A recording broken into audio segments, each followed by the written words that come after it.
कार्यक्रम में आप सभी का हार्दिक स्वागत है। आज हम आपको ब्रेन ट्यूमर और उससे जुड़ी सभी बारीकियों के बारे में जानकारी देने का प्रयत्न करेंगे। ब्रेन ट्यूमर एक ऐसी बीमारी जिसका नाम सुनते ही लोग बहुत ज़्यादा डर जाते हैं और आज की तारीख में एक सामान्य नागरिक के पास इस बीमारी को लेकर ज़्यादा जानकारी नहीं है। इन सभी चीज़ों को मद्देनज़र रखते हुए विश्व की कई सारी संस्थानों ने मिलकर एक सप्ताह निर्धारित करा है जिसमें वे हर साल सामान्य नागरिक के अंदर ब्रेन ट्यूमर के प्रति जागरूकता को बढ़ाने का प्रयत्न करते हैं। आज का हमारा ये कार्यक्रम उसी जागरूकता की दिशा में हमारा एक कदम है और इस रास्ते को अपनी ज्ञान की ज्योति से प्रकाशित करने के लिए हमारे साथ मौजूद हैं देश के जाने माने न्यूरोसर्जन डॉक्टर नितिन गर्ग, जो कि पिछले कई वर्षों से बंसल अस्पताल में कार्यरत हैं। साथ ही साथ हमारे बीच में मौजूद हैं मिस्टर सचिन दुबे, एक ऐसे व्यक्ति जिन्होंने एक नहीं बल्कि 2 ब्रेन ट्यूमर का न केवल मुकाबला करा बल्कि उस पर विजय भी हासिल करी। आज उनके अनुभवों से भी हम आपको अवगत कराएंगे। आप दोनों का इस कार्यक्रम में बहुत बहुत स्वागत है। हम शुरुआत करते हैं डॉक्टर नितिन गर्ग के साथ। सर, सबसे पहले तो हम यही जानना चाहेंगे, क्योंकि हमें ये पता है कि अगर आप धूम्रपान करते हैं तो उसकी वजह से लंग्स में कैंसर जैसी समस्याएं आ सकती हैं। अगर हम गुटखा वगैरह खाते हैं तो मुंह में कैंसर वगैरह जैसी समस्याएं हो सकती हैं। लेकिन ये ब्रेन ट्यूमर क्यों होता है? देखिए, अभी साइंटिफिकली इसका कोई रीज़न अभी तक क्लियर नहीं है जी। 5% पेशेंट्स में एक जेनेटिक संभावना है जहाँ पे पेरेंट्स से बच्चों में या रिश्तेदारों में आ सकती है, बट 95% में अभी तक इसका कोई स्पेसिफिक कारण नहीं पाया गया है। एक और रिसेंटली, क्योंकि अब हम मोबाइल्स यूज़ कर रहे हैं और इलेक्ट्रॉनिक गैजेट्स का इस्तेमाल काफ़ी ज़्यादा हो रहा है, सो ट्रायल्स में, शुरुआती ट्रायल्स में एनिमल स्टडीज़ में पाया गया है कि मोबाइल की जो रेडियो फ्रीक्वेंसी होती है उससे एनिमल्स में ट्यूमर्स होने की संभावना है, बट अभी तक उसको इंसानों में उसका अभी तक डेफिनेटिव लिंक पाया नहीं गया है। सो एज ऑफ नाउ कोई स्पेसिफिक रीज़न नहीं है। एक प्रकार से ये चांस वाली बात है कि ब्रेन ट्यूमर किसी को हो सकता है। सर, जैसे ये ब्रेन ट्यूमर सुनते ही सब लोग डर जाते हैं। राइट। तो क्या ये ब्रेन ट्यूमर में मृत्यु निश्चित होती है? ये कितने प्रकार का होता है? क्या कुछ ऐसे भी प्रकार होते हैं जो इतने गंभीर नहीं होते? राइट। देखिए, बहुत अच्छा सवाल है, क्योंकि ये हम रोज़ फेस करते हैं हमारे पास जब नए पेशेंट्स आते हैं। और देखिए, ब्रेन ट्यूमर्स ऑलमोस्ट 120 प्रकार के ब्रेन ट्यूमर्स होते हैं, तो आप समझ सकते हैं कि बहुत ज़्यादा डिफरेंट टाइप्स के ब्रेन ट्यूमर्स हैं। और अराउंड 60% ट्यूमर्स जो होते हैं इनमें से वो कैंसरस होते हैं, बट 40% नॉन कैंसरस होते हैं। सो 40% ट्यूमर्स होते हैं बिनाइन, जो कि हम कैंसर नहीं मानते हैं। ये डिफरेंस समझना इसलिए ज़रूरी है क्योंकि सोसाइटी में अभी तक ब्रेन ट्यूमर के बारे में जागरूकता नहीं है। और जैसे आपने सवाल पूछा कि अगर कोई भी डायग्नोस होता है ब्रेन ट्यूमर का, तो पहला ख्याल यही आता है कि शायद हमारे पास ज़्यादा समय नहीं है। सो मैं दर्शकों को यही बताना चाहूँगा कि देखिए, ब्रेन ट्यूमर्स के बहुत सारे टाइप्स हैं और ऑलमोस्ट सही टाइम पे अगर हम उसमें ट्रीटमेंट करते हैं तो इसको जड़ से निकाला जा सकता है। सो ऐसा नहीं है कि ब्रेन ट्यूमर के डायग्नोसिस होते ही हम एकदम से चिंतित हों अपने लाइफ के को लेके। कुछ ट्यूमर्स हैं जिसका ट्रीटमेंट 100% रिकवरी देता है और लाइफ के लॉन्गेटिविटी पे कोई असर नहीं होता है। कुछ ट्यूमर्स ऑफ कोर्स होते हैं, स्पेशली जो कैंसरस टाइप के होते हैं, जिनमें हमें आगे रेडिएशन और एडिशनल ट्रीटमेंट देना होता है, बट इम्पॉर्टेंटली जिसमें फॉलोअप करना होता है। तो उसको हम पेशेंट्स को यही कहते हैं कि हम इसे कंट्रोल कर सकते हैं, बट हमें रेगुलर फॉलोअप की ज़रूरत है। सो ये बहुत इम्पॉर्टेंट है समझना, क्योंकि काफ़ी बार जैसी ये डायग्नोसिस आता है, कुछ प्रतिशत पेशेंट डर के मारे ट्रीटमेंट ही नहीं कराते हैं। सो ये डिफरेंस समझना बहुत ज़रूरी है कि ट्रीटमेंट पॉसिबल है, जड़ से निकाला जा सकता है, बट सही समय पे इसका ट्रीटमेंट होना चाहिए। डॉक्टर साहब ने एक बहुत ही महत्वपूर्ण बात हम सभी लोगों को बताई कि अगर सही समय पर इस बीमारी का इलाज शुरू कर दिया जाए तो इस बीमारी से पूरी तरह हमें छुटकारा मिल सकता है। इस बीमारी का सही वक्त पर ट्रीटमेंट शुरू करने के लिए इसके शुरुआती लक्षणों के बारे में पता होना अत्यंत महत्वपूर्ण है। हम सचिन जी से जानना चाहेंगे, जब आपके अंदर किस प्रकार के शुरुआती लक्षण आते थे, उसके बाद आप डॉक्टर के पास गए होंगे, तो आपने कौन से लक्षणों को महसूस करा था? शुरुआती लक्षण काफ़ी समय से आने लगते हैं। मेरे केस में जैसे मुझे मेरा जो स्पीच बात करने का लहज़ा था, शब्द प्रॉपर जी। निकलते नहीं थे और सामने वाले व्यक्ति को वो समझ नहीं पाता था कि मैं क्या बोलना चाह रहा हूँ। ये धीरे-धीरे चालू हुआ, अचानक से एकदम से चालू नहीं हुआ। धीरे-धीरे ये स्पीच बिगड़ता गया और साथ ही साथ मेरा जो एक क्योंकि मेरा ट्यूमर इस लेफ़्ट तरफ था, तो मेरा जो चेहरे का एक लेफ़्ट वाला पार्ट था वो एक फेशियल पैराली हो गया था, वो उसमें मूवमेंट वगैरह सब खत्म हो गए थे और मेरा ये लेफ़्ट वाले जो ईयर की कान की सुनने की क्षमता खत्म हो गई, वहाँ से मेरे को आवाज़ नहीं आना बंद हो गई थी। ये सब कारण थे जिनसे मुझे काफ़ी समय तक मैं समझ नहीं पाया कि ये हम लोग नॉर्मल ऐसा सोचते हैं कुछ हो गया होगा, कुछ परेशानी हो गई होगी इस कारण से ऐसा हो रहा है, लेकिन वो एक गंभीर समस्या थी जो मैंने की। उस पे मैं हमेशा ये बोलता हूँ, इन सब चीज़ों को, छोटी-छोटी चीज़ों को नज़रअंदाज नहीं करना चाहिए। अगर ऐसी कोई भी चीज़ जो हमारा शरीर हमको सिग्नल दे रहा है कि आपके इसमें इस तरीके की चीज़ हो रही है, उसको वहीं अटेंड कर लेना चाहिए। तो इस तरीके के मेरे जो सिम्पटम्स थे, जिनसे मैं काफ़ी समय से मैं चलते-चलते मेरा बैलेंस जो था वो गड़बड़ होता था, इधर-उधर घूम जाता था, इस तरीके की चीज़ें होती जा रही थी। जी। फाइनली लेकिन जब एक आई सर्जन के पास पहुंचा, मेरे को आँख में परेशानी, तो उन्होंने मुझे कहा कि सर, ये आपका आई से रिलेटेड नहीं है, आपको न्यूरो से जाना चाहिए। मुझे लगता है न्यूरो रिलेटेड प्रॉब्लम है। और जब मैं न्यूरो सर्जन के पास गया तो पता लगा कि मुझे ऑलरेडी एक ब्रेन ट्यूमर से ग्रसित हूँ और काफ़ी बड़ा साइज हो गया था, जिसकी इमीडिएट सर्जरी ज़रूरी थी। जी, मतलब कि आपको आँखों में समस्या आई, तो आप पहले अपनी आँखें दिखाने डॉक्टर के पास गए। जी। डॉक्टर ने आँखों का चेकअप करने के बाद आपको ये बताया कि ये आँखों से रिलेटेड समस्या नहीं है, इसमें कुछ दिमाग से रिलेटेड समस्या जी। है। तब फिर आपने जाके जी, न्यूरो सर्जन क्योंकि को दिखाया। उन्होंने मेरे से बोला कि आप आंखें बंद करिए। मैं आंखें जब बंद करता तो मेरी लेफ्ट वाली आई बंद नहीं होती थी। जी। तो वो उस चीज़ को समझे। उन्होंने कहा कि ये सर, ये आँख की प्रॉब्लम नहीं है, क्योंकि आपके चेहरे में जो लेफ्ट वाला पार्ट है वो एक तरफ झुक रहा है और उसमें मूवमेंट भी नहीं है। आप जी। जब स्माइल कर रहे हैं तो आपका एक ही भाग हिल रहा है। तो फेशियल पैरालिसिस तो आपको ऑलरेडी हो चुका है, that is commonly facial paralysis जिसको बोलते हैं। जी। तो उन्होंने मेरे को बड़ा स्ट्रांगली रिकमेंड किया कि आप न्यूरो डॉक्टर से, न्यूरो सर्जन से आप तुरंत मिलें, और ये न्यूरो से रिलेटेड ही समस्या है। आँख से या कान में आवाज़ नहीं आ रही, ये इन ऑर्गन्स की समस्या नहीं है। जी। तो अकॉर्डिंगली मैंने उसको, उनकी बात को गंभीरता से लेते हुए जब मिला तो वही बात सामने आई कि I was having a big size brain tumour at इधर कान के पीछे वाले हिस्से में था। जी। जी। हम डॉक्टर नितिन गर्ग से जानना चाहेंगे। सर, जैसे उन्होंने बताया कि फेशियल पाल्सी जैसा इनको महसूस हुआ, लेफ्ट तरफ के जो ऑर्गन्स थे काम नहीं कर रहे थे, राइट, तो क्या ये भी एक सिम्टम होता है? इसके राइट, अलावा आपने बताया इतने सारे अलग अलग ट्यूमर होते हैं, राइट, तो राइट, अलग अलग तरह के और भी शुरुआती लक्षण आते राइट। हैं? सो देखिए, अगर हम इसको मोटे मोटे तौर पे डिस्क्राइब करना चाहें तो ब्रेन ट्यूमर के सिम्टम्स या लक्षण उसके प्रेशर की वजह से आते हैं। जब ब्रेन के अंदर ट्यूमर बढ़ता है तो सराउंडिंग जो नसें होती हैं उसके ऊपर वो प्रेशर क्रिएट करता है, जी। और ये प्रेशर इफ़ेक्ट्स, इसको हम शॉर्ट फॉर्म में कहते हैं, इन प्रेशर इफ़ेक्ट से ही ये सिम्टम सामने आते हैं। नाउ प्रेशर इफ़ेक्ट्स दो प्रकार के होते हैं। एक होता है कि पूरे ब्रेन पे उसका प्रेशर इफ़ेक्ट, और दूसरा कि कोई स्पेसिफिक नसों पे प्रेशर इफ़ेक्ट। तो अगर हम सिम्टम्स को देखें तो सबसे कॉमन सिम्टम जो हमारे सामने आता है वो होता है हेडेक। ना मैं यहाँ ये बताना चाहूँगा कि हेडेक एक बहुत कॉमन सिम्टम है, जी। और कहीं ना कहीं हम सभी को हेडेक कभी ना कभी होता ही है। बट ब्रेन ट्यूमर का जो हेडेक होता है ये बहुत स्पेसिफिक और थोड़ा सा टिपिकल टाइप का होता है। ये शॉर्ट ड्यूरेशन का होता है, 1 से 2 महीने का ड्यूरेशन। ये पेशेंट ऐसा महसूस करते हैं कि नहीं, ये पहले मेरे को कभी ऐसा हेडेक नहीं हुआ है। खासकर ये सुबह की 3-4 बजे पेशेंट की नींद खुल जाती है इस हेडेक की वजह से। और जब ये हेडेक सीवियर होता है तो साथ में उल्टियाँ होती हैं और आँखों में धुंधलापन आ जाता है, और फिर कुछ समय के बाद पेशेंट को थोड़ा ठीक लगने लगता है। तो ये 2-3 महीने में ये अटैक्स आने लगते हैं और ये इनकी सीवियरिटी बढ़ जाती है और ये और तेज़ी से बार बार आने लगते हैं। सो ये एक स्पेशल हेडेक होता है ब्रेन ट्यूमर से रिलेटेड।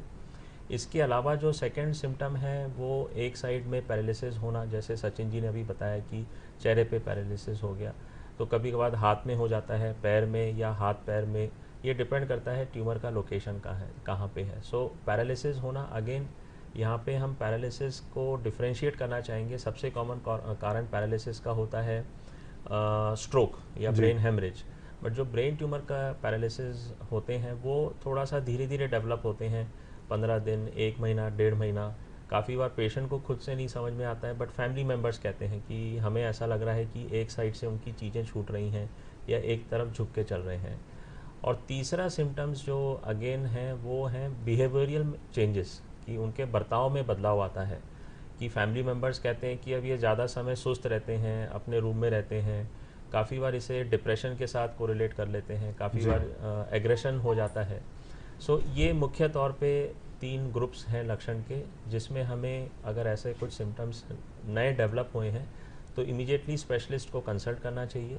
वो क्लिनिकल इवैल्यूएशन करके अगर ज़रूरत होती है तो एमआरआई कर सकते हैं, एटलीस्ट हम इवैल्यूएट कर सकते हैं, या इन सिम्टम्स को इवैल्यूएट करना चाहिए।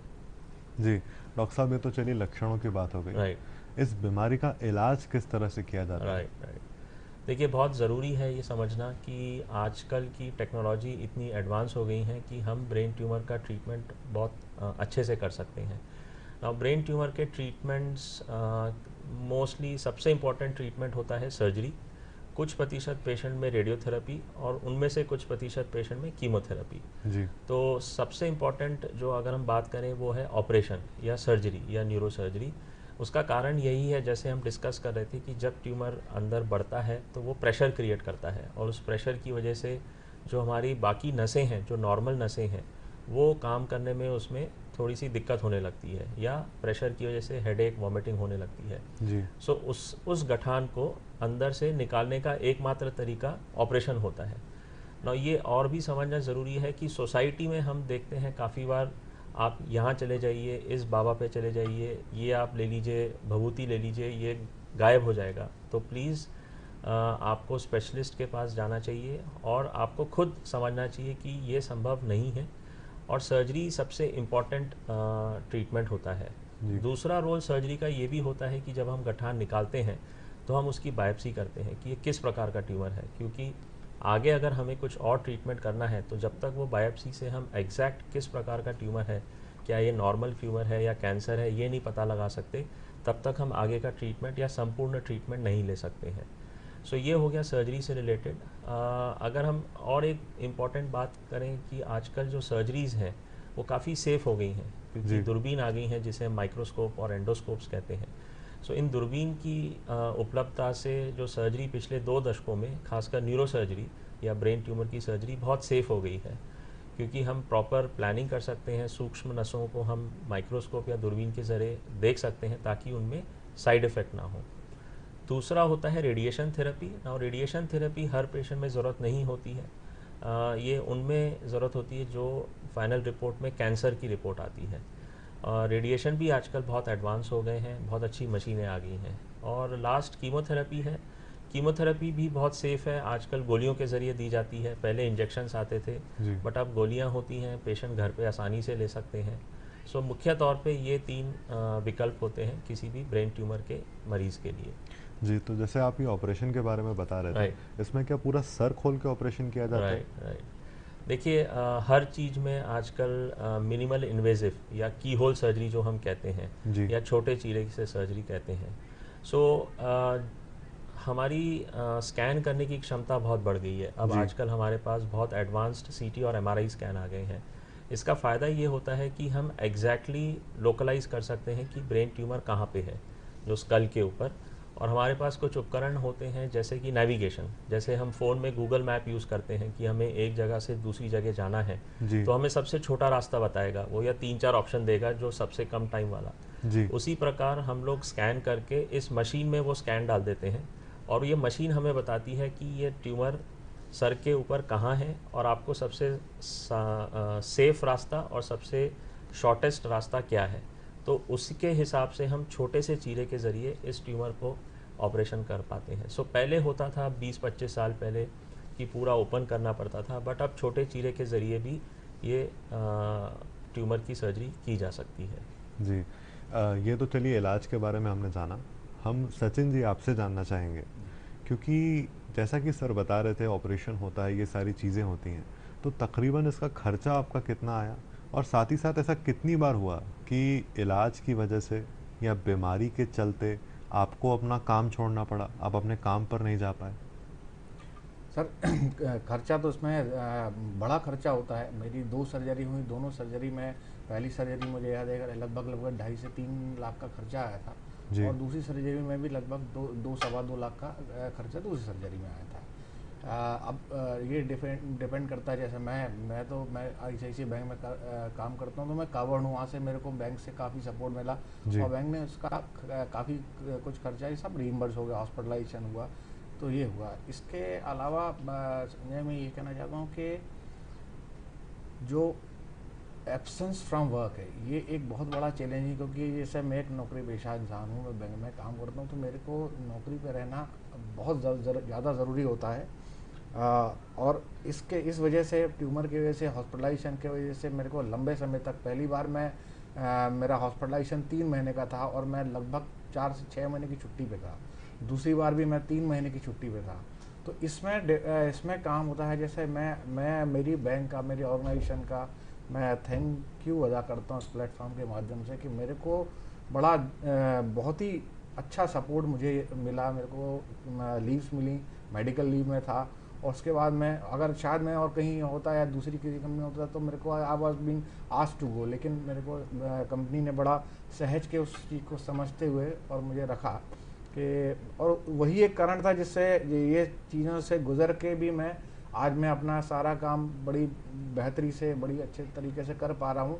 और वो उसका रीज़न सिर्फ ये है कि ये जो स्ट्रेंथ थी बैंक का, एक फाइनेंशियल सपोर्ट, बैंक का छुट्टियों के लिए सपोर्ट्स, एक जो केयर होती है, ये केयर बहुत बड़ी चीज़ थी, बहुत बड़ा प्लेटफॉर्म उसने मुझे दिया जी। उस वजह से मैं इससे बड़ा जल्दी बाहर आके और मैं यथावत अपना एक नॉर्मल सी ज़िंदगी जी रहा हूँ।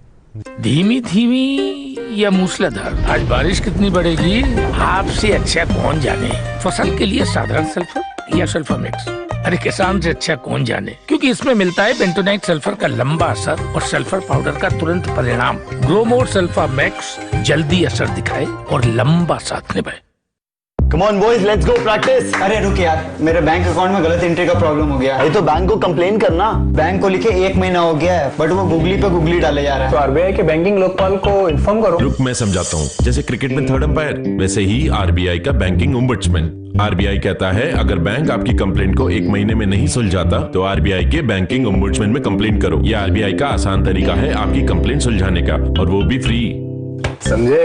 RBI कहता है जानकार बनिए, सतर्क रहिए। जैसा कि सचिन जी ने हमें बताया कि वो अभी एक साधारण और बिल्कुल ही नॉर्मल ज़िंदगी जी रहे हैं, मगर अगर हम देखें, अगर 3 महीने वो अस्पताल में भर्ती रहे, 2 महीने उनके सर्जरी के बाद उन्हें भर्ती रहना पड़ा, इतने लंबे समय तक अस्पताल में भर्ती रहने की वजह से यदि आप किसी नौकरी में काम कर रहे हैं तो आपका नौकरी का जो आपका मालिक है वो आपको निकाल भी सकता है। जी।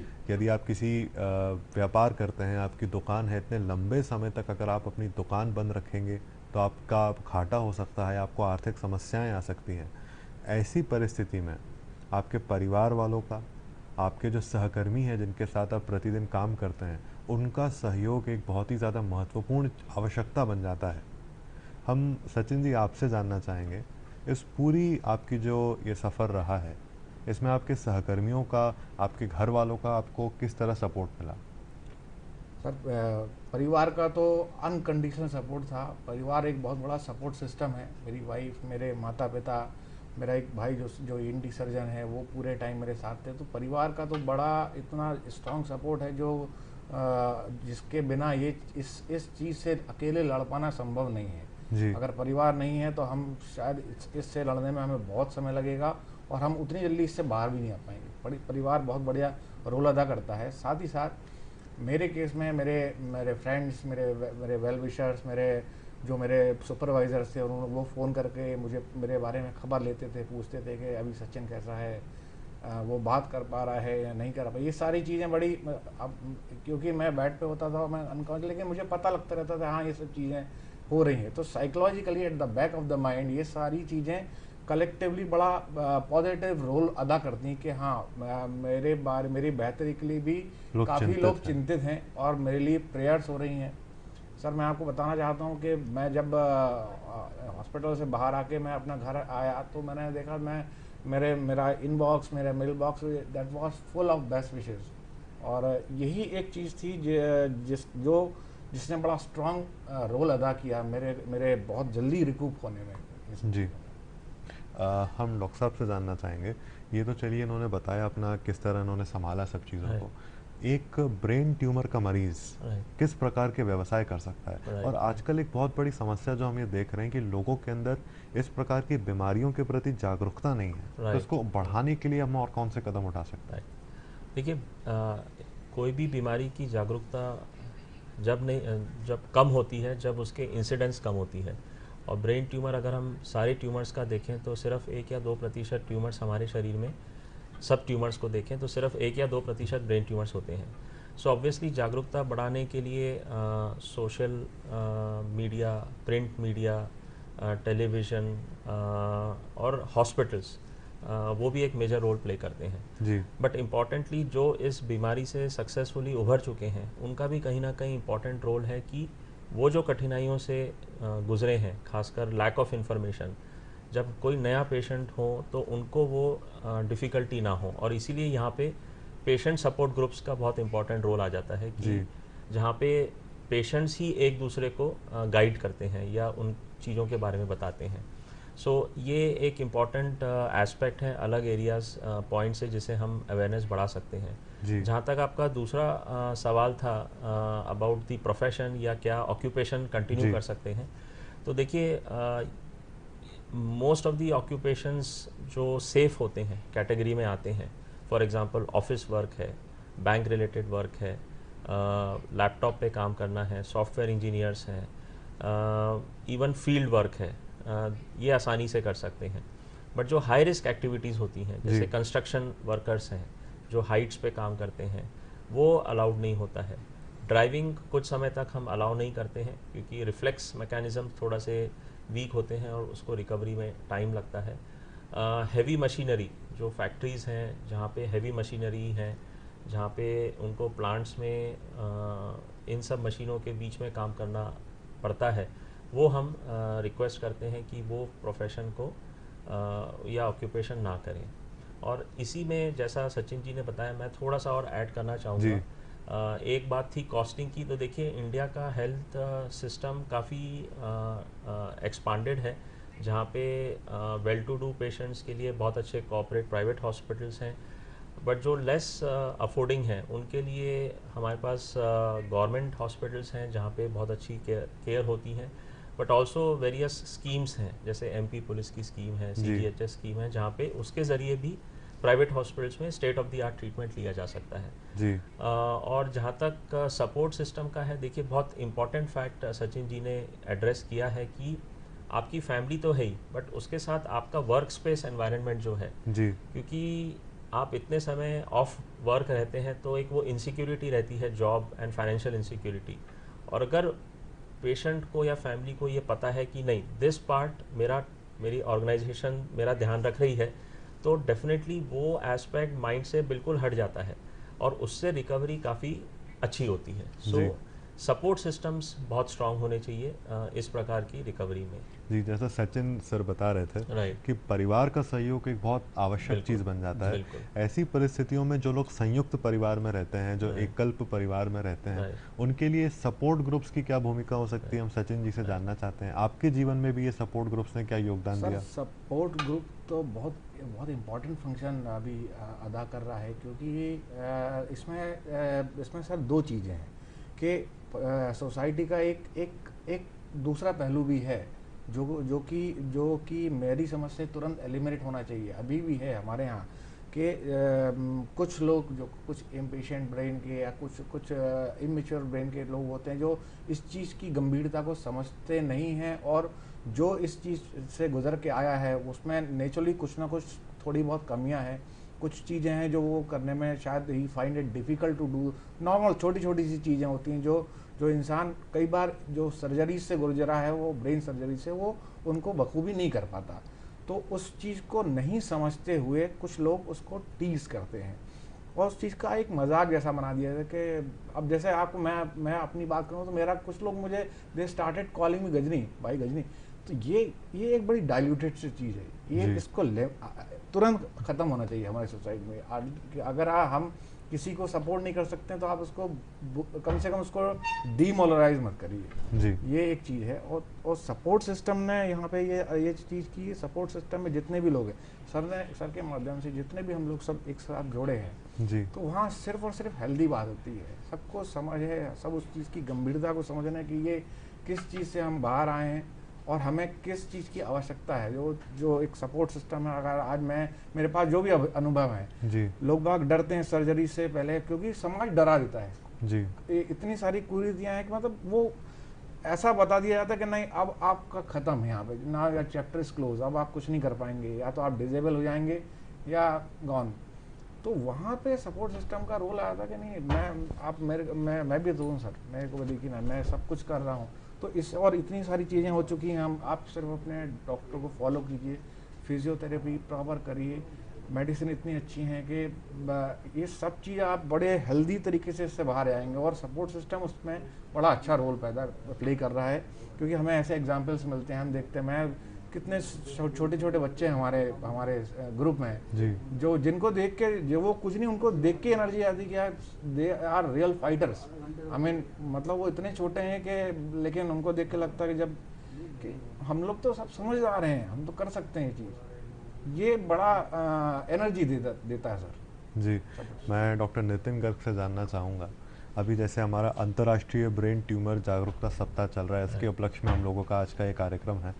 आप एक न्यूरोसर्जन होने के नाते, एक डॉक्टर होने के नाते समाज को क्या संदेश देना चाहते हैं ब्रेन ट्यूमर के ऊपर? सो देखिए, सबसे पहला कि ब्रेन ट्यूमर का ट्रीटमेंट पॉसिबल है, आजकल बहुत एडवांस्ड हो गई हैं टेक्निक्स, बट सबसे ज़रूरी इसमें बात है जहाँ पे टाइम, कि सही समय पे उपचार करने से रिज़ल्ट्स में बहुत फ़र्क होता है। टाइमली ट्रीटमेंट लेने से रिज़ल्ट्स बहुत अच्छे हैं, सो प्लीज़ घबराएं ना। दूसरा कि समाज में बहुत अनेक प्रकार की भ्रांतियां हैं, और उसका एक यही कारण है कि काफ़ी बार हम सुनी बातों पे ज़्यादा विश्वास करते हैं ताकि हमारे डॉक्टर्स के ऊपर। तो प्लीज़ आप अपने डॉक्टर से जो भी आपने सुना हो कहीं से भी, उसको अपने मन में रखने के बजाय आप अपने डॉक्टर से डिस्कस करें, ताकि वो भ्रांतियाँ आपकी क्लियर हो और आपको डिसीजन लेने में आसानी हो। काफ़ी बार सुनी बात की वजह से हम अपने पेशेंट के विषय में जो डिसीजन लेना चाहिए, जो पर्याप्त डिसीजन लेना चाहिए, वो नहीं ले पाते हैं। सो ये मैं कहना चाहूँगा कि जो भी हम भ्रांतियाँ हैं, मिसकंसेप्शंस हैं, उसको आप क्लियर करिए अपने डॉक्टर्स के साथ डिस्कस करके। तीसरा कि सपोर्ट ग्रुप्स बहुत इम्पॉर्टेंट रोल प्ले करते हैं। तो आप अगर किसी को जानते हैं या आपके कोई परिचित हैं जो इस दौर से गुज़र रहे हैं, जिनको ब्रेन ट्यूमर है, तो उन्हें आप पेशेंट सपोर्ट ग्रुप्स में इन्वॉल्व होने के लिए मोटिवेट करिए। उसका बेनिफिट ये है कि आपको उस ग्रुप में आपके जैसे और पेशेंट्स मिलेंगे, और आपके फैमिली मेम्बर्स, उनको भी दूसरे फैमिली मेम्बर्स का सपोर्ट मिलेगा। जी और बिलीव मी, इससे इतना जर्नी आसान हो जाती है, बहुत सारी कठिनाइयाँ आसानी से एड्रेस कर सकते हैं। सो ये मैं दो तीन चीज़ बताना चाहूँगा इस अवेयरनेस प्रोग्राम के बारे में। एंड फाइनली, आपके हाथ में इंटरनेट है, गूगल है, आप सर्च करिए, but at the same time आप अपने डॉक्टर्स के साथ खुल के ये सारे पॉइंट्स को डिस्कस करिए, ताकि आप टाइमली और सही डिसीजन ले सकें। जी धन्यवाद। आप दोनों ने हमारे सभी सवालों का जवाब बहुत ही आसान भाषा में और बहुत ही विस्तार से दिया। आपके बहुमूल्य समय के लिए आपका बहुत बहुत धन्यवाद। नमस्कार। हम आशा करते हैं आज के इस कार्यक्रम के माध्यम से आपके जितने भी सवाल होंगे उनके जवाब आपको मिले होंगे। और यदि कोई ब्रेन ट्यूमर का मरीज़ इस वक्त हमें देख रहा है, तो हम बस आपसे ये कहना चाहते हैं, हमें ये मालूम है कि सफ़र बहुत मुश्किल है, मंजिल बहुत दूर है, मगर अपनी हिम्मत मत हारिए। एक कवि की बड़ी अच्छी पंक्तियाँ हैं, चलता रहूँगा पथ पर, चलने में माहिर बन जाऊँगा, या तो मंजिल मिल जाएगी या एक अच्छा मुसाफिर बन जाऊँगा। इसी के साथ मैं दिव्य प्रकाश दुबे लेता हूँ आप सभी से इजाज़त। धन्यवाद। धन्यवाद।